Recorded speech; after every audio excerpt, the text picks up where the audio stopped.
यार एक सवाल, क्या आपने कभी सोचा है कि आपका पैसा आप सो रहे हो तब भी काम करे? यही होता है जब हम स्टॉक मार्केट में इन्वेस्ट करते हैं। लेकिन वेट, मैं जानता हूँ तुम क्या सोच रहे हो। आपको ये लगता है ना ये सब सिर्फ पैसे वालों का गेम है, रिच पीपल का गेम है।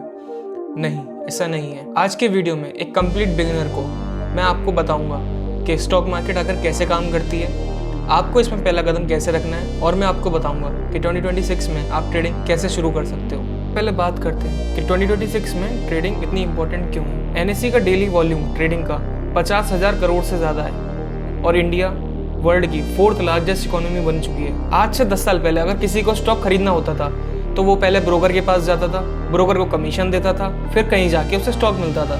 आज टेक्नोलॉजी इतनी बढ़ गई है कि आपको सिर्फ अपना फ़ोन उठाना है, डीमेट अकाउंट खोलना है, ब्रोकर खोलना है, अपना स्टॉक सिलेक्ट करना है, क्वांटिटी सिलेक्ट करनी है और आप किसी भी स्टॉक को बाय कर सकते हो। तो ये बिल्कुल सही टाइम है और आप भी बिल्कुल सही जगह आए हो। मैं आपको from beginning, from zero level आपको A to Z सिखाऊंगा स्टॉक मार्केट के बारे में कि आखिर स्टॉक मार्केट काम कैसे करती है, यहाँ पैसा कैसे बनता है और कैसे आप वेल्थ जनरेट कर सकते हो स्टॉक मार्केट में। तो चलिए मेरी लैपटॉप की स्क्रीन पर मैं आपको सिखाता हूँ। जो सबसे पहली चीज़ हमें सीखनी है वो है ट्रेडिंग। कि आखिर ट्रेडिंग होती क्या है, व्हाट इज ट्रेडिंग। तो इसमें सबसे पहली चीज़ जो हमें सीखनी है वो है स्टॉक। आखिर स्टॉक होता क्या है। देखिए, किसी भी कंपनी को जब अपना बिजनेस एक्सपेंड करना पड़ता है, जब उसको बिजनेस अपना बढ़ाना है, तो ऑब्वियस सी बात है उसे फंडिंग चाहिए होगी, पैसा चाहिए होगा। तो कंपनीज क्या करती हैं, अपने जो शेयर्स होते हैं उनको पब्लिक के लिए ऑफर कर देती हैं। पब्लिक उन शेयर को खरीदती है, ठीक है, और जो पैसा होता है वो कंपनी को मिलता है और जिससे कंपनी बिजनेस एक्सपेंड करती है।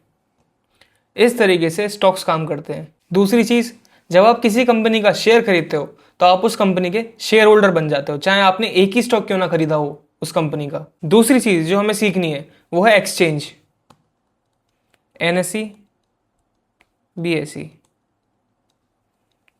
देखिए, जब कंपनी अपने शेयर्स को इशू करती है वो डायरेक्टली कस्टमर्स या फिर जो पब्लिक है उनको ऑफर नहीं कर सकती है। उनको क्या करना पड़ता है, एक्सचेंज के पास जाना पड़ता है। एक्सचेंजेस क्या करती हैं कि उस कंपनी के शेयर्स पब्लिक के लिए ऑफर करती हैं। तो जब पब्लिक ऑर्डर लगाती है, मान लीजिए अगर मैंने रिलायंस का शेयर खरीदा एक, तो मेरा ऑर्डर पहले एनएसई या बीएसई के पास जाएगा, जिससे भी मैंने लिया है, चाहे वो एनएसई हो चाहे बीएसई हो, जिससे भी मैंने लिया है वो उसके पास जाएगा। देन उस कंपनी के शेयर मेरे को अलॉट होंगे और वो मेरे डीमेट अकाउंट में ट्रांसफर हो जाएंगे। तो एनएसई की फुल फॉर्म होती है नेशनल स्टॉक एक्सचेंज,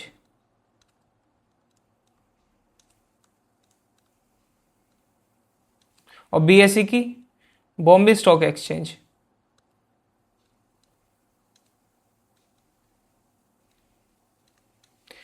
एक्सचेंज एक इंटरमीडिएट की तरह काम करते हैं पब्लिक और कंपनी के बीच। जब पब्लिक को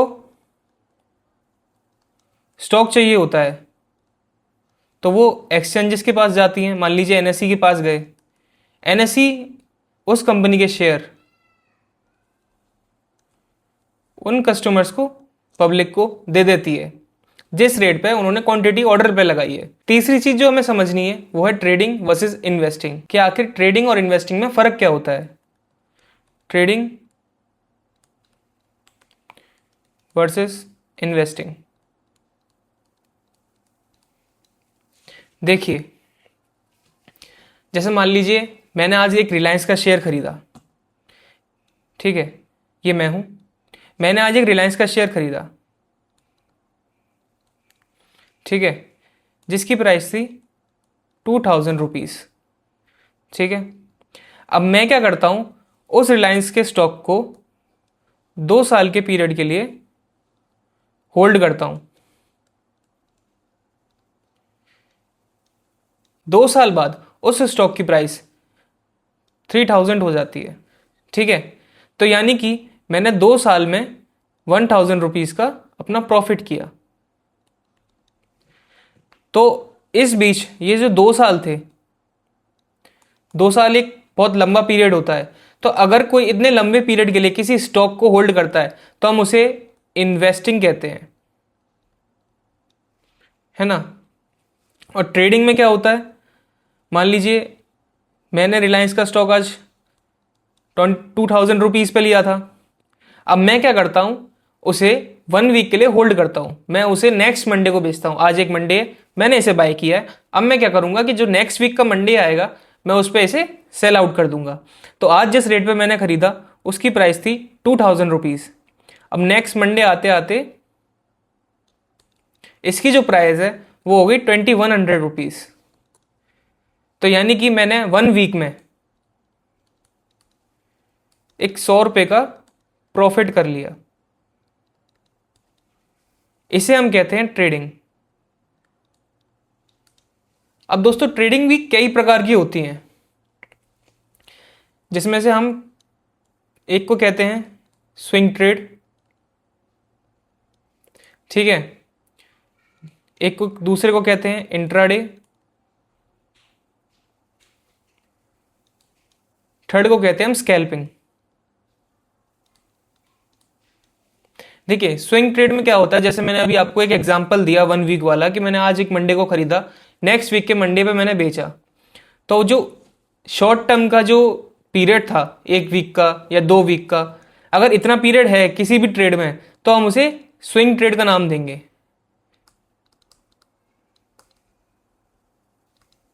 ठीक है।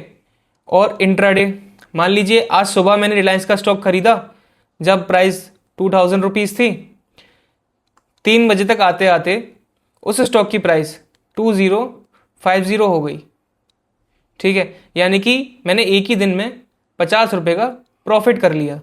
तो ये जो मेरी ट्रेड थी ना एक ही दिन की, मैंने सुबह ऑर्डर लगाया 9:15 पे और शाम को 3 बजे मैंने उसे बेच दिया, ये मेरी इंट्राडे ट्रेड थी, ठीक है ना, जो 1 डे के अंदर होती है। और स्विंग ट्रेड जिसमें 1 वीक से ज़्यादा का टाइम होता है।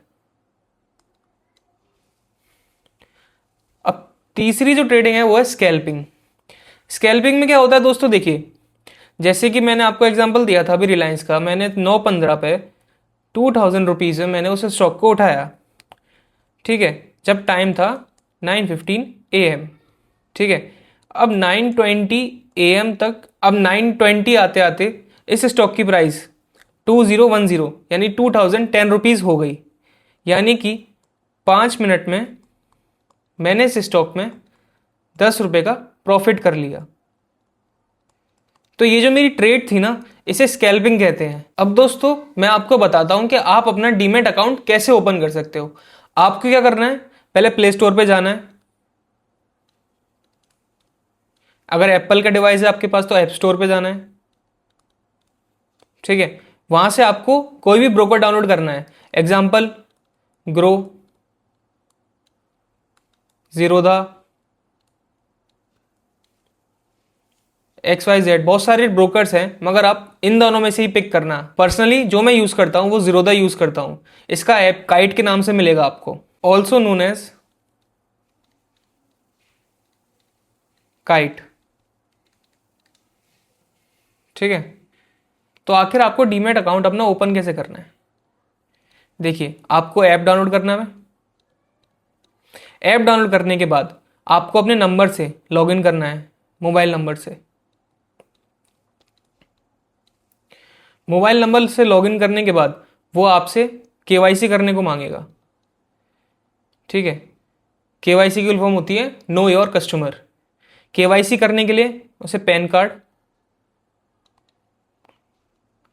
आधार कार्ड, ठीक है, और एक बैंक अकाउंट।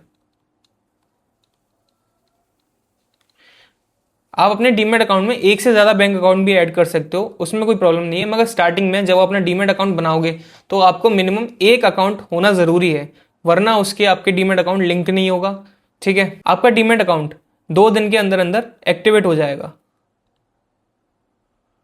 ठीक है। दोस्तों अब कुछ रूल्स हैं जो मैं आपके साथ शेयर करना चाहता हूं।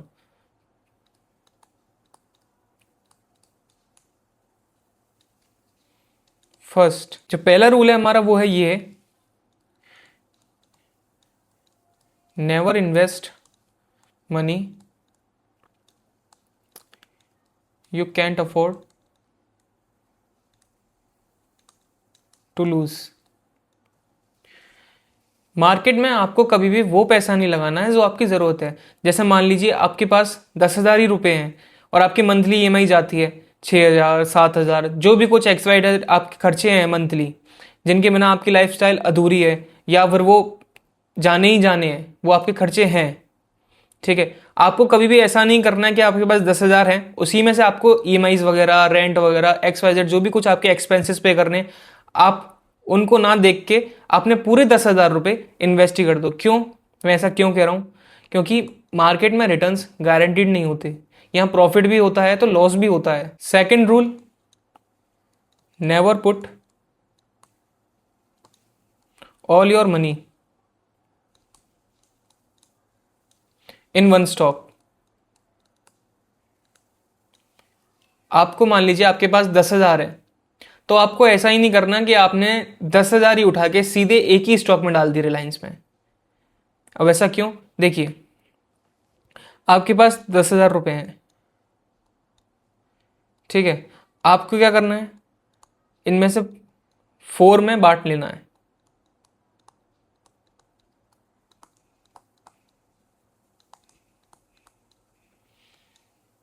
ठीक है, अब आपको क्या करना है, 2500 रुपये हर 4 कंपनी में इन्वेस्ट करने हैं। देखिए, जिससे फ़ायदा क्या होगा, मान लीजिए पहली कंपनी मैंने टीसीएस में डाल दी है, ये मैंने रिलायंस में डाल दी है, ये मैंने इन्फोसिस में डाल दी है, ये मैंने आईटीसी में डाल दी है।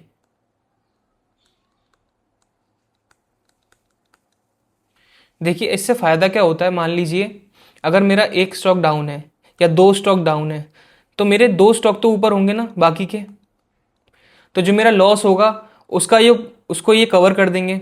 तो जो मेरा लॉस होगा उसको ये 2 स्टॉक कवर कर देंगे। मान लीजिए अगर 200 रुपये का लॉस इन दोनों स्टॉक में हो रहा है मेरे, ठीक है, तो अगर मान लीजिए इसमें 100 रुपये का प्रॉफिट हो रहा है, इसमें 50 रुपये का प्रॉफिट हो रहा है, तो ओवरऑल लॉस में सिर्फ -50 होगा मेरा। यानी कि 200 रुपये के लॉस से अच्छा 50 रुपये का लॉस है। इसीलिए हम अपने पोर्टफोलियो को हमेशा डाइवर्सिफाई करते हैं, हम एक ही स्टॉक में पूरा पैसा नहीं डालते कभी भी। Third rule, always use stop loss. देखिए, स्टॉप लॉस आखिर होता क्या है, पहले ये समझिए। मान लीजिए आपने आज रिलायंस का स्टॉक खरीदा 2,000 रुपीज़ पे, ठीक है। अब क्या होता है, आप ट्रेड लगाते हो, आप क्या डिसाइड करते हो कि मुझे इस पे आज 50 रुपये का प्रॉफिट बनाना है, ठीक है। आप बाय करते हो रिलायंस के शेयर। अब होता क्या है, आपको प्रॉफिट दिखता है 50 रुपये का, 10 मिनट बाद ही लेने के आप ग्रीड में आ जाते हो कि नहीं यार, 100 रुपये और बढ़ जाएं तब मैं अपनी पोजीशन को स्क्वायर ऑफ करूंगा, तब मैं इस रिलायंस के स्टॉक को बेचूंगा। ये सबसे बड़ी गलती होती है ट्रेडर्स की। आपने अगर माइंडसेट अपना फिक्स कर रखा है कि मेरे को 50 रुपये का प्रॉफिट चाहिए, तो यानी कि आपको 50 रुपये का प्रॉफिट लेके निकलना है, आपको 51 के लिए भी नहीं रुकना है, ठीक है। इसे ग्रीड कहते हैं, और जहां ग्रीड आ जाती है ट्रेडिंग में, सारी ट्रेडिंग का गेम बदल जाता है। आप इतने कमाओगे नहीं, इतने गवा दोगे। सेकंड थिंग, अब होता क्या है, आपने 100 रुपये के चक्कर में बेचा नहीं, 2050 तो आया स्टॉक में, अगर आपने बेचा नहीं, अब क्या होता है, अगले ही 2 मिनट बाद ये हो जाता है 1950। अब आप लॉस में आ जाते हो 50 रुपये के। अब आप क्या सोचते हो कि यार, जब तक ये दोबारा लौट के 2000 पे ना आ जाए मैं इसे दोबारा बेचूंगा नहीं। आप वेट करते हो, आप 50 रुपये का लॉस झेल नहीं पा रहे हो, आप क्या सोचते हो कि ये वापस 2000 पे आएगा तब मैं इस स्टॉक को बेचूंगा। तब तक आप वेट करते हो, मगर अगले ही 2 मिनट बाद दोबारा क्या होता है कि आपका स्टॉक दोबारा 50 रुपये गिर जाता है, आप 100 रुपये लॉस में आ गए, ठीक है। तो ये होता है ग्रीड की वजह से सब कुछ। अगर आप अपनी ट्रेडिंग में से ग्रीड को हटा दोगे ना, ट्रस्ट मी, आप बहुत अच्छे ट्रेडर बन जाओगे। डिसिप्लिन से काम करोगे ना ट्रेडिंग में, तो हमेशा प्रॉफिट में रहोगे। और जो स्टॉप लॉस होता है वो ये होता है कि हाँ, अगर मेरे को इस स्टॉक पे 50 रुपये का प्रॉफिट चाहिए, ठीक है, तो मैं सिर्फ इस पे जो रिस्क लूंगा वो 20 रुपये का लूंगा। यानी कि अगर स्टॉक 1980 आता है, मैं इस स्टॉक को तुरंत बेच दूंगा। मैं सिर्फ इस स्टॉक पे 20 रुपये का घाटा सह सकता हूं। समझ रहे हो ना आप मेरी बात को, कि मैं इस स्टॉक पे सिर्फ 20 रुपये का घाटा सह सकता हूं। 20 रुपये से नीचे जाएगा मैं तुरंत बेच दूंगा इस स्टॉक को। इससे ज़्यादा मुझे नहीं लेना है रिस्क। इसे हम कहते हैं स्टॉप लॉस। आप स्टॉप लॉस को ऑटोमेटिकली भी लगा सकते हो जब आप ट्रेड लेते हो जीरोधा के टर्मिनल पे। Fourth rule, never trade your emotion.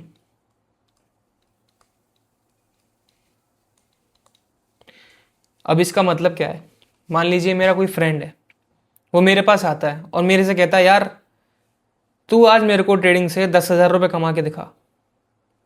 ठीक है, मैं क्या करता हूँ, अपना टर्मिनल खोलता हूँ, उसमें ट्रेड देखता हूँ, मेरे को सेटअप मिलता है, मैं जाके उस स्टॉक को बाय कर लेता हूँ।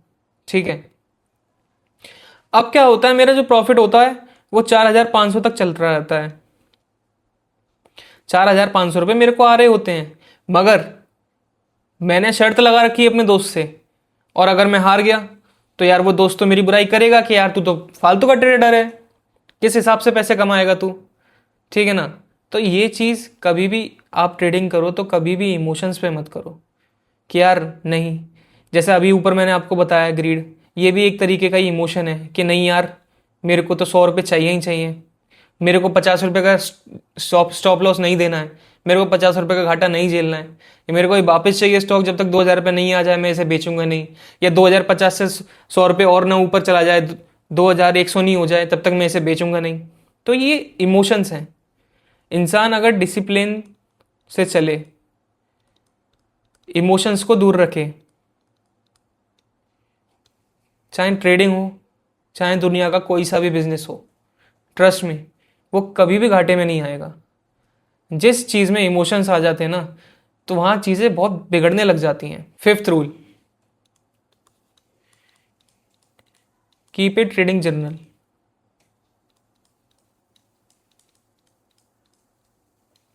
अब जर्नल क्या होता है, जिनको नहीं पता मैं उनको बता दूं।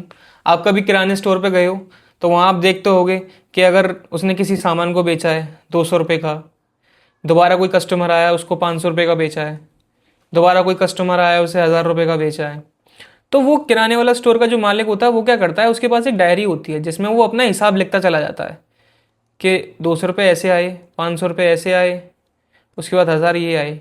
ठीक है, पूरे दिन की दुकानदारी करने के बाद रात में वो उस डायरी को खोलता है और सारा कुछ टोटल करता है, और जो उसका गल्ला जुड़ा होता है वो उससे कंपेयर करता है उसको कि जो मेरा टोटल आया है, अगर दिन के मैंने 10-30 हज़ार रुपये कमाए हैं तो जो मेरा कैश रिसीव हुआ है मुझे वो उसके बराबर है कि नहीं, डायरी का जो टोटल आया है और जो मेरे पास पैसे हैं वो टोटल है कि नहीं। ठीक है ना? देखिए इससे फ़ायदा क्या होता है, मान लीजिए अभी उसके पास 29,000 होते तो उसे पता तो चलता ना कि यार 1,000 रुपये मिसिंग है। मान लीजिए 31,000 होते उसके पास, तो उसे पता रहता ना कि यार मेरे पास एक्स्ट्रा आ गए हैं, या एक्स्ट्रा मेरे पास पैसे कैसे आए हैं। तो ये इस चीज़ का हिसाब रहता है इंसान के पास, इसे हम जर्नलिंग बोलते हैं। ठीक है ना? यही ट्रेड में होता है। अगर आपने आज रिलायंस का स्टॉक लिया, आपको एक डायरी में नोट करना है कि मैंने आज रिलायंस का स्टॉक लिया है। ठीक है, ऊपर क्वांटिटी लिखनी है, कितनी क्वांटिटी ली है, मान लो 2 शेयर्स लिए हैं तो मैं यहाँ 2 लिखूंगा। प्राइस, किस प्राइस पे लिए हैं, यहाँ ऊपर लिखना है आपको एंट्री प्राइस, किस प्राइस पे लिए हैं। मान लीजिए मैंने ये स्टॉक खरीदा आज 1950 पे। ठीक है, एग्जिट प्राइस। ठीक है, एग्जिट प्राइस मैंने किस प्राइस पे इसे बेचा है, तो मान लीजिए मैंने 2,000 पे बेचा है। ठीक है, इधर आपको लिखना है P&L, प्रॉफिट एंड लॉस। इस पे कितना प्रॉफिट बना मेरा, 50 रुपये। ठीक है ना? ऐसे ही आपको जर्नलिंग करनी है, आपको एक डायरी बनानी है, उसमें हर चीज़ का आपको हिसाब लिखना है। ठीक है, आपको हर चीज़ का हिसाब लिखना है, दिन में ट्रेड करी हो चाहे आपने स्विंग ट्रेड करी हो, इस हफ्ते ट्रेड करके अगले वीक करी हो, आपको एक हिसाब रखना है आपका। इससे पता क्या, इंसान का एक माइंडसेट बनता है, एक काम करने का तरीका जनरेट होता है। अब मैं आपको बताता हूँ कॉमन मिस्टेक्स जो हर कोई स्टार्टिंग में ट्रेडिंग में करता है। पहला, देखिए आज के सोशल मीडिया के ज़माने में बहुत फ्रॉडबाजी चल रही है। आपको आपने देखा होगा व्हाट्सएप पे बहुत सारे ग्रुप्स होते हैं, टेलीग्राम पे ग्रुप्स होते हैं, टिप्स बांटते हैं आपको कि आप ये स्टॉक उठा लो या ये ऑप्शन उठा लो, आपको इतना प्रॉफिट हो जाएगा। प्लीज़ बिलीव मी, आप थोड़े से पैसों के चक्कर में इन सब चीज़ों पर भरोसा मत करना, ठीक है। Do not trust on tips, जो भी आपको व्हाट्सएप, इंस्टा, टेलीग्राम, किसी पे भी रिसीव हो रही हैं, please don't trust them. Second mistake, do not pick penny stocks.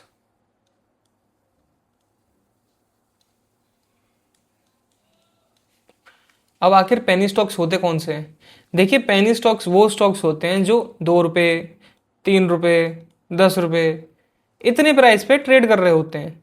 कुछ लोग ऐसे होते हैं जो कि उसमें आ जाते हैं ग्रीड में कि यार मैं एक 2,000 रुपये का रिलायंस का शेयर लूंगा, इससे अच्छा जाके मैं इस 2 रुपये वाले शेयर को क्यों ना खरीद लूं। जो ज़्यादातर लोगों का माइंडसेट होता है वो यही होता है। देखिए, मैं आपको एक चीज़ बताता हूँ, अगर आपने 2,000 रुपये का एक स्टॉक लिया है, ठीक है, और 2,000 रुपये के आपने 1,000 स्टॉक लिए हैं, अगर एक स्टॉक 2,000 वाला 5% बढ़ रहा है और एक 1,000 वाली जो 1,000 क्वांटिटी में आपने बाय करी है, जिसकी मान लो 2 रुपये कीमत है, 1,000 स्टॉक आएंगे 2,000 रुपये में, अगर 2 रुपये कीमत है तो स्टॉक की, तो अगर वो 2 रुपये का स्टॉक 5 रुपये बढ़ता है तो आपको उसमें भी उतना ही प्रॉफिट होगा जितना एक स्टॉक में 5% पे बढ़ने पे होगा। दूसरा, इनका कोई भरोसा नहीं होता, कल को मार्केट से उठ के चले जाएंगे, आपका पैसा सारा चला जाएगा। थर्ड मिस्टेक, शुरुआत में जब भी ट्रेड करो प्लीज लो कैपिटल से करो। Always start with low capital. ये नहीं कि अगर आपने अपने पापा से जाके कहा कि पापा मुझे 10,000 रुपये दे दो, मुझे स्टॉक मार्केट में ट्रेड करना है, जबकि आपने एक भी दिन ट्रेड किया नहीं है, आपको स्टॉक मार्केट का ऐस नहीं मालूम है, तो ज़्यादातर प्रोबेबिलिटी क्या बनती है, आप पैसा बना जाओगे? नहीं। हो सकता है कोई लक वाली बाई चांस हो कि आप एक बार को कमा जाओ, आप 10 के 12,000 कर लो, 13,000 कर लो, और आपके बाद उसके बाद आप सोचो नहीं मैं तो मार्केट का किंग हूँ। दूसरी बार में जैसे आप ट्रेड करने जाओ तो 10 से 12,000 आपने प्रॉफिट किया था, उसमें से भी आप 3-4,000 गवा बैठो, 8,000 बचे हैं आपके पास। इसलिए जब भी ट्रेडिंग स्टार्ट करो शुरुआत में, always do with low capital. 1,000 रुपये से, 2,000 रुपये से एक ही स्टॉक उठाओ यार, उसको उठाओ, बाय करो, सेल करो, चार्ट्स पे जाके देखो। Fourth mistake, always do trade with planning. देखिए, मैं अगर ट्रेड की भी बात ना करूं, मान लीजिए मेरे को अगर कोई ज़मीन खरीदनी है, ठीक है, तो मैं क्या चीज़ देखूंगा? मैं उसके आसपास जो रोड है, जो एरिया है, ठीक है, उनको देखूंगा कि अगर मैं आज इस ज़मीन को खरीदता हूँ, ठीक है, इस ज़मीन में इन्वेस्ट करता हूँ, तो आने वाले टाइम में कौन सी चीज़ कहाँ आएगी, कैसा एरिया ये डेवलप होगा, आसपास का एरिया कैसा होगा, उसी हिसाब से ना तो मेरे प्लॉट के जो रेट हैं वो बढ़ेंगे। ऑब्वियस सी बात है, ठीक है। तो ये जो मैंने अपने सराउंडिंग्स देखा है किसी प्लॉट को खरीदने के लिए, ये एक तरीके की प्लानिंग हुई कि यार मुझे अगर ये चीज़ बाय करनी है तो मैं पहले चीज़ इसके वो देखूंगा प्रोज, ठीक है ना, बगल में से रोड पास हो रही है, सामने हाईवे है, ठीक है, सोसाइटी है बगल में, तो एक अच्छा खासा मैं इसमें रेस्टोरेंट बना सकता हूँ, मैं इसमें पेट्रोल पंप खोल सकता हूँ, XYZ। तो मैं एक फ्यूचर प्लानिंग करता हूँ उसमें, तभी मैं उस लैंड को बाय करूंगा। इसी तरीके से ट्रेडिंग है, ट्रेडिंग में भी प्लानिंग बहुत ज़रूरी है। अब जिसको भी चार्ट्स, कैंडलस्टिक, पैटर्न्स, ये सब सारी चीज़ें सीखनी है, आपको कमेंट करना है मेरे कमेंट सेक्शन में चार्ट्स। मेरी जो नेक्स्ट वीडियो होगी वो इसी पर होगी। तो फ्रेंड्स, आपके पास है ट्रेडिंग के अब बेसिक्स कि डीमेट अकाउंट कैसे बनाते हैं, स्टॉक्स कैसे सिलेक्ट करते हैं, क्वांटिटी कैसे सिलेक्ट करते हैं, बाय कैसे करते हैं, सेल कैसे करते हैं, 5 गोल्डन रूल्स। एक लास्ट चीज़ जो मैं कहना चाहूँगा कि हर एक्सपर्ट पहले एक बिगिनर ही था, हर किसी ने एक ही स्टॉक से शुरुआत की थी, एक स्टॉक खरीद के। इवन दी वॉरेन बफेट, जिनको इन्वेस्टिंग की दुनिया अपना आइडल मानती है, तो आप लोगों की भी जर्नी आज से शुरू होती है। नीचे कमेंट सेक्शन में कमेंट करिए, ये तुम्हारी कमिटमेंट है सिर्फ खुद से। और अगर ये वीडियो हेल्पफुल लगे तो लाइक करें, सब्सक्राइब करें और बेल आइकन को प्रेस कर दें और उसको ऑल पे कर लें, ताकि मेरी नोटिफिकेशन मिस ना हो आपसे। टिल देन खुश रहो, सेफ रहो और अच्छे से ट्रेड करो। मिलते हैं नेक्स्ट वीडियो में।